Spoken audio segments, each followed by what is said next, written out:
welcome back. I didn't know how to follow up my last video.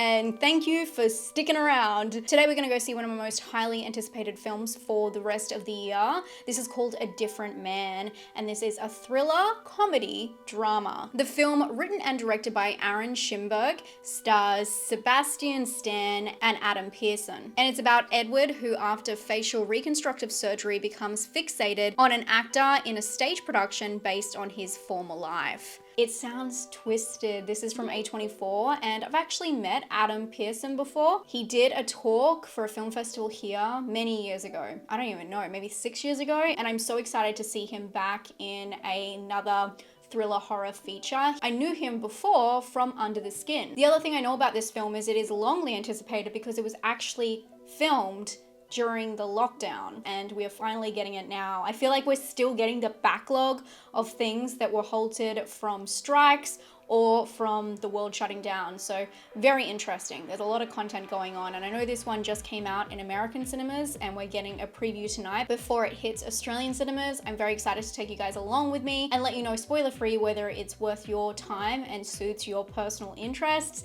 There is a lot to fit in October, so you've got to know what is worth going out to see straight away. I can't wait to see how funny this one is in comparison to how scary or tense it is in terms of the thriller aspect. Either or, I'm obsessed with a stalker film, and I don't think it's entirely stalker, but it seems a little bit obsessive, which of course is one of my favorite things. So let's go feed my movie obsession with A Different Man. Come on, let's go.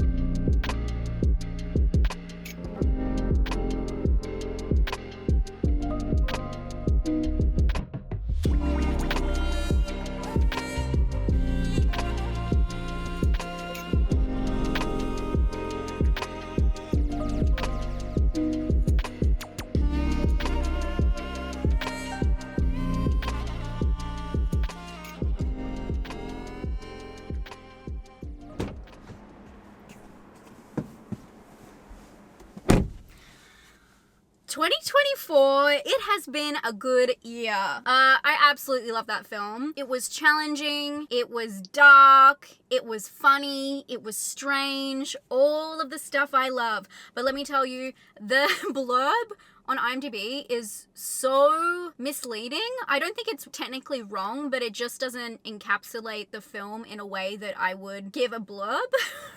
I would say this film is about a man who is aspiring to be an actor, but at the same time, he is undergoing a trial treatment for his facial anomaly, and his world is about to change forever. It's a very hard film to sum up, I'll give you that. It is a journey film, and it is so interesting. It's one of the most meta stories I've seen in a long time, or just one of the most well done ones, because it's telling a story I really don't think has been told, especially in this way. I didn't realize the film was gonna be about the facial anomaly and how people are perceiving him getting roles as an actor, anything like that. I really didn't realize that was what the film was about, and the way it is tackled and how it challenges the human bias, reactions, and how we treat people and how we treat ourselves is so interesting.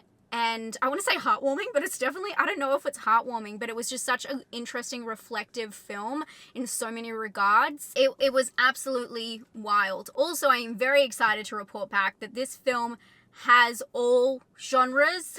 It's a little bit of everything, which is A24. That's what they do best. It definitely has an interesting tone in the way it delivers some lines. It's meant to be kind of funny, but then it's also straight back into the darkness, which I think can show the reality of how some people live and how some people are treated by other people, how they're accepted and shunned at the same time. And the film really pulls you around and it just makes it so engaging. But in saying that, there are some horror elements in this film, so I was very excited by that. People were gasping in the cinema.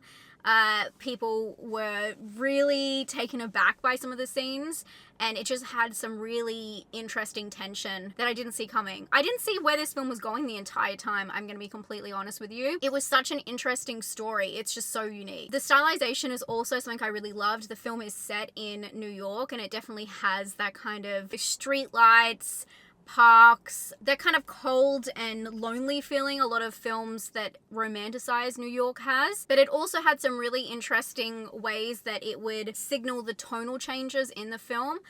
In terms of the cinematography, they had these very quick zoom-ins to certain characters and their reactions. It was really jolting and strange, and that's what I really felt like. The whole film was just there to catch you off guard, and it just made for a really interesting experience. To go with the cinematography, I also really loved the music. There is a repetitive, the lights went off. There is a repetitive score that is quirky and ominous at the same time, and I just felt like it fit the tone of the film really well. Also, I love anything that's set in New York and has, you know, a kind of like a quirky score that keeps repeating itself or keeps coming back in to kind of bookend things, and I think that it did that very well. This film I will be picking apart forever.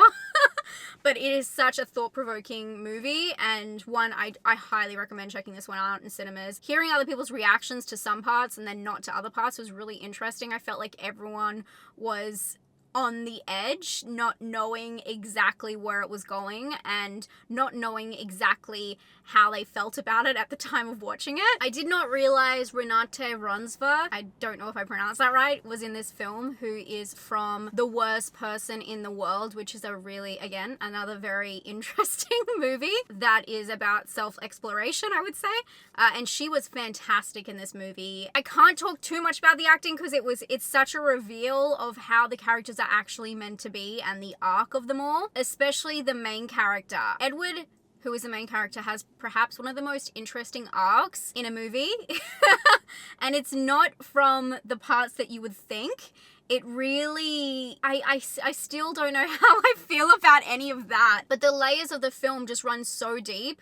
And even when you watch the film, even knowing that the film takes place and who plays what character and how it works, even I feel like that is saying something in itself. I still can't believe this film was made within 22 days. It really runs you through all of the emotions. I would not say it's a happy film. I would not say it's a wholesome film, but it's a challenging film that has a really interesting and important message. And it's one of the most unique stories I've seen in a very long time. From its characters to its structure and the way it unravels, it will really keep you on your toes. And I promise it has some really dark moments. I really enjoyed taking a journey movie that had some laughable elements, some cringe laughing elements, and then also just all of the darkness. Really holding a mirror up to humankind and explaining it in a very clever and full circle way. There are so many connections you can make in this film. I felt like every chapter, even though it's not broken into chapters, represented a new problem or part of society that we don't speak out loud.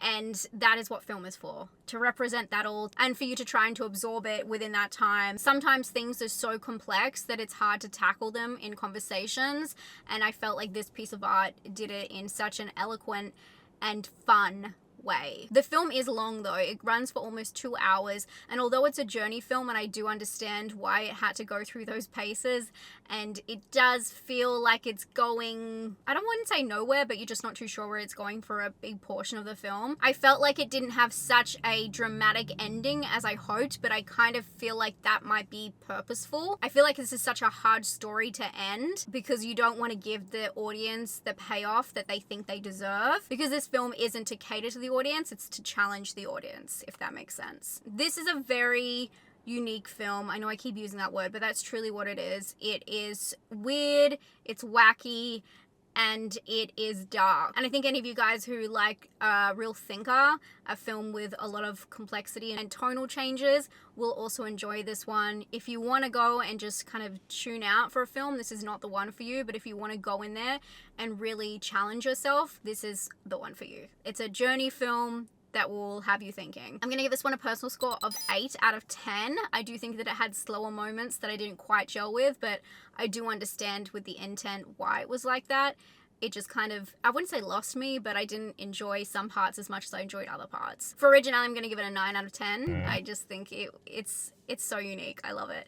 And for scare, I'm going to give it like a 2. There were people squirming in there. No one fainted. And for us, I just don't find it that scary. It was more menacing. I would say definitely menacing. Anyway, have you guys checked out this film? Let me know your thoughts down below. I'm so glad I got to bring you guys along for this one. And also I do want to say, because a lot of you guys ask about this kind of stuff, I guess I don't advertise it, but I do Twitch and I am playing the new Silent Hill remake. I will be playing that on Thursday night for most of you guys at this time, and Friday morning for me. If you'd like to come along, Twitch is free. Just come hang out and watch me scream. I'll see you guys there, or I'll talk to you very soon. I'm working on a huge video for you guys, so stay tuned. Sit tight. It will be here soon. I hope you guys have a great day. Stay safe and stay spooky. Bye, friends.